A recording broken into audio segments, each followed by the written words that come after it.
Why is it so difficult to make a Resident Evil movie? For countless fans, the Resident Evil series stands as a pinnacle in gaming horror, seamlessly weaving together spine-chilling suspense, indescribable monsters and heart-pounding action. Resident Evil fearlessly immerses players in a world of anxiety and excitement, undergoing various transformations over the years.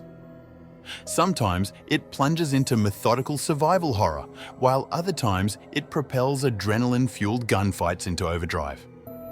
Despite its ever-changing facade, Resident Evil has consistently maintained an unmistakable brand of style, atmosphere, and direction. Yet, the prospect of translating this gaming masterpiece to the silver screen, laden with explosive success, seems straightforward. Brimming with zombies, monstrous mutants, and high-octane action, Resident Evil practically screams to be transformed into a Hollywood action extravaganza. However, the reality has been far from stellar. Over the past 2 decades, the films associated with Resident Evil have consistently fallen short, failing to captivate both critics and fans at every turn. The core premise of the Resident Evil games is deceptively simple. Sinister corporations create super viruses, chaos ensues with zombies and monsters, and an elite few must thwart their nefarious plans. Regardless of the specific setting, characters, or ghoulish adversaries, the games follow a familiar formula. Resident Evil, from its inaugural game, has skillfully blended excessive violence with a touch of 80s action movie charm. It's this formulaic nature, executed with finesse, that fans cherish. The attention to detail, the gameplay quality, and the meticulous production values contribute to the series' enduring popularity and success.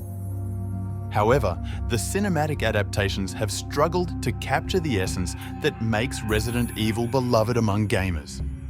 Despite boasting 7 films and even a live-action series, Resident Evil has yet to replicate its triumphs in the gaming realm on the big screen. The missing link seems to lie in the inability to mirror the meticulous craftsmanship and nuanced storytelling that make Resident Evil a cherished experience for gamers worldwide. Resident Evil has long been one of gaming's most beloved horror series. Resident Evil made its debut in 1996 on the PlayStation, offering players the choice between 2 main characters, Chris Redfield or Jill Valentine, on a perilous rescue mission. What was supposed to be a routine operation turned into a nightmarish reality, trapping Chris and Jill in a mansion filled with zombies, monsters, and mutants. The game's success stemmed from its emphasis on survival over pure action, requiring players to carefully manage resources, monitor health, and focus on solving puzzles.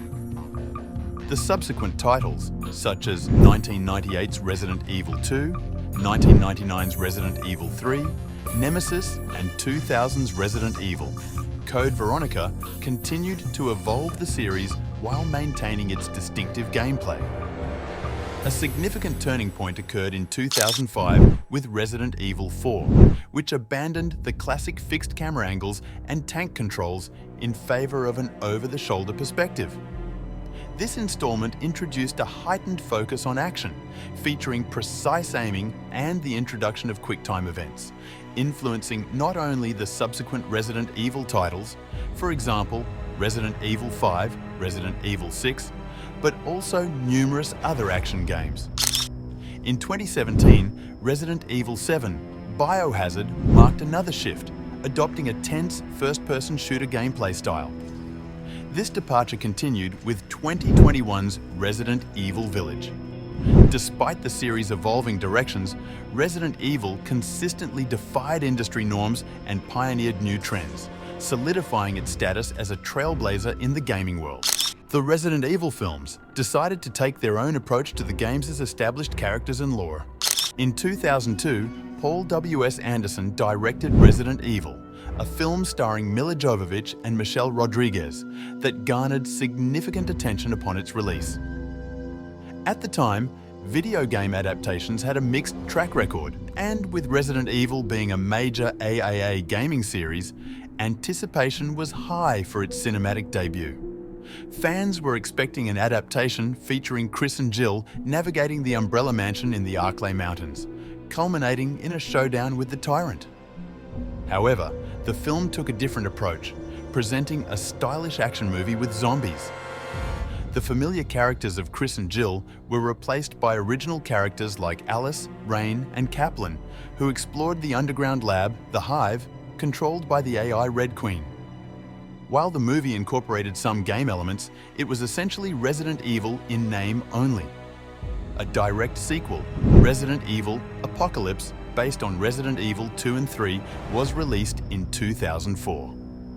Set in the ruins of Raccoon City, it continued the trend of incorporating just enough game content to justify the Resident Evil title while introducing Alice as a major character, straying significantly from the game narrative. The Resident Evil film series continued with 4 more installments: 2007's Resident Evil, Extinction, 2010's Resident Evil, Afterlife, 2012's Resident Evil, Retribution, and 2016's Resident Evil, the final chapter. The series' storyline became increasingly convoluted, involving clones, clone armies, telekinetic powers, global catastrophes, and plenty of motorcycle riding. The films developed into a B-movie grade interpretation of the classic horror franchise, establishing their own distinct take on the Resident Evil universe. Too many fresh takes and reimaginings are what hurt the Resident Evil movies. The Resident Evil film series, starring Milla Jovovich on average, holds a critic score of 27.5 and an audience score of 55.1 on Rotten Tomatoes. In 2021, an attempt at rebooting the series was made with Resident Evil: Welcome to Raccoon City, directed by Johannes Roberts. The film aimed to stay faithful to the source material to appeal to game fans, but fell short due to a weak script, underdeveloped characters, and inconsistent acting. Another disappointment followed in 2022 with Resident Evil, a Netflix release developed by Andrew Dabb. Similar to the Jovovich films, it borrowed familiar names and concepts, but placed them in vastly different settings, attempting to forge its own narrative while still claiming ties to the traditional Resident Evil story. The show's lackluster pacing, subpar acting, and a wandering plot led to its cancellation after just 1 season. Analysing the failures of these attempts to bring Resident Evil to film, it's instructive to consider 2016's Ratchet & Clank and the more recent 2023's The Super Mario Bros. Movie.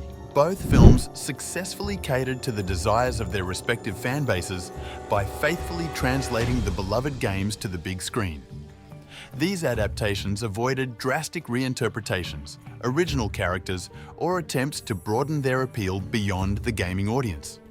In contrast, the Resident Evil movies used the franchise merely as a framework to construct their own narratives and mythologies. While there's nothing inherently wrong with taking creative liberties, using the Resident Evil name as a vessel for an entirely original series can be disappointing for fans who anticipated a faithful adaptation, and instead found themselves watching an unrelated story masquerading as Resident Evil.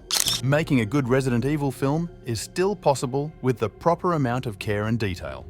In 1998, iconic horror director George A. Romero crafted a 30-second commercial for Resident Evil 2, Biohazard 2 in Japan, and it was nothing short of spectacular. The actors embodied the in-game characters Leon Kennedy and Claire Redfield. The zombies were horrifyingly abundant, and the commercial exuded the distinctive style of the games. To ensure success in future Resident Evil projects, it's imperative to capture the simplicity and essence of Romero's commercial.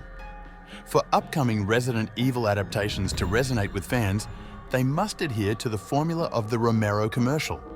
Fans crave a faithful representation of what they experience in the games without the need for elaborate new stories or additional plot complexities.